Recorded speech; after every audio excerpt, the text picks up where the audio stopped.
Hi guys, so in today's video, I will explain every dark world in Deltarune in under a minute again. I made this video in 2025, but Chapter 5 has released. I figured I should explain Chapter 5 as well.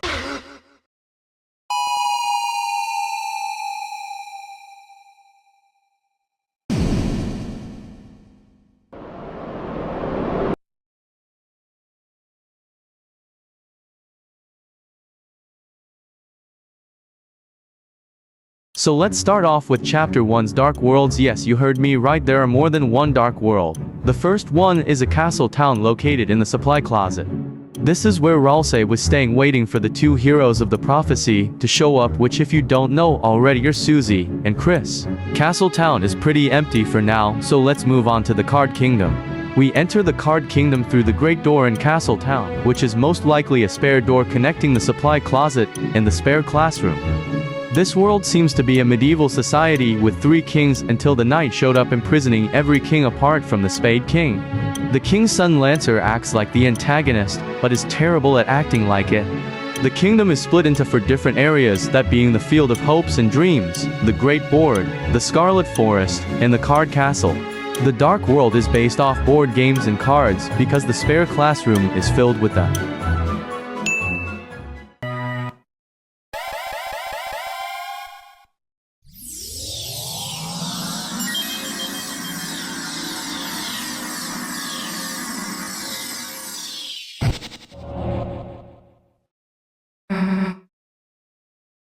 Now let's move on to Chapter 2. Let's begin with Castle Town. In Chapter 1 it was an empty town with only Ralsei living in there, but now all the Darkners have moved in due to the Dark Fountain being sealed, and after every chapter all the Darkners move in if you recruit them. Cyber World is themed around the internet with many Darkners representing online entities or concepts such as Spamton being based on spam mail.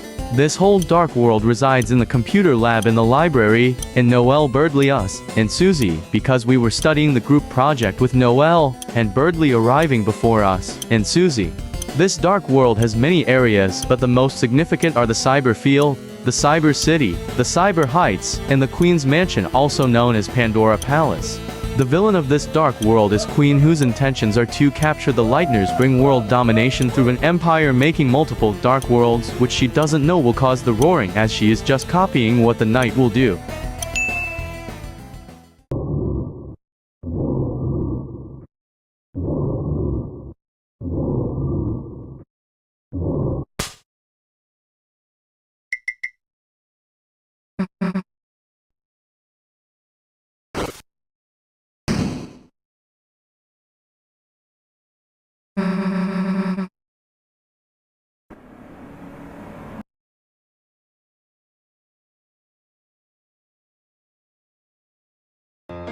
Moving on, we have Chapter 3. Now this chapter's dark world is inside Chris's house, because if you don't remember, at the end of Chapter 2 Chris made a dark world after taking our soul out. Many people were disappointed because this dark world was a TV show, not TV themed, but this is because Tenna built over the original dark world and made the Darkners his employees.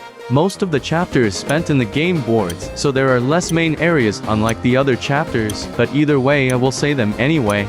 The Green Room, Golden Sand, TV World. In that cold snowy area I can't think of a name, and I think in the dark world it's the AC. The villain of the chapter is Mr. Antenna, and by the start he seems like a goofy and friendly TV host, but by the end his intentions are revealed, as he's working with the Roaring Knight, with his job being to stall the fun gang's time so the fountain can be sealed and keep Toriel asleep until the Knight shows up and kidnaps Toriel. This chapter until the end gives off more of a safe feeling and environment.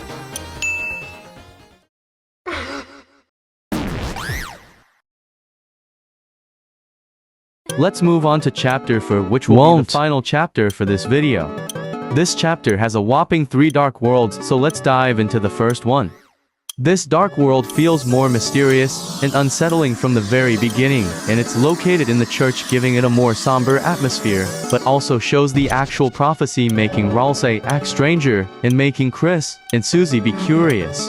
The second Dark World was made by Susie, because Gerson was revived as a Darkner, but he can't be revived in her Dark World, or Castle Town, as Darkners patterned after the memory of a loved one only tend to appear in very specific darkness.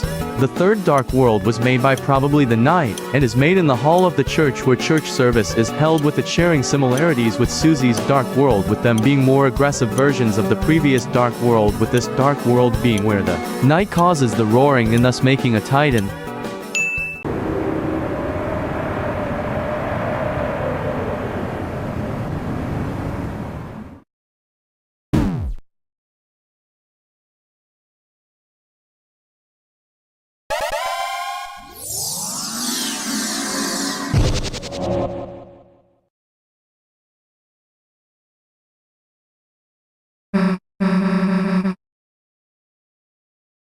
Now we have chapter 5. Now this chapter is based off Japanese culture. This is shown through the Garden of Hopes and Dreams having pink grass and cherry blossom trees, and the flower castle having a samurai aesthetic as well. A score 7 flowers become Darkners in this chapter, but they can't stay in Castle Town, because they will die in darkness. This chapter has 4 main areas that are the Garden of Hopes and Dreams, the cliffs, the flower castle, and the top of the castle. This dark world has multiple exits that we can't exit from because Susie will grab us. The 7 flowers are called Aqua, Seth, Orange, Green, Blue, Yellow, and Flowery. The dark world ends with the Knight making another fountain, kidnapping a score, and Flowery dying.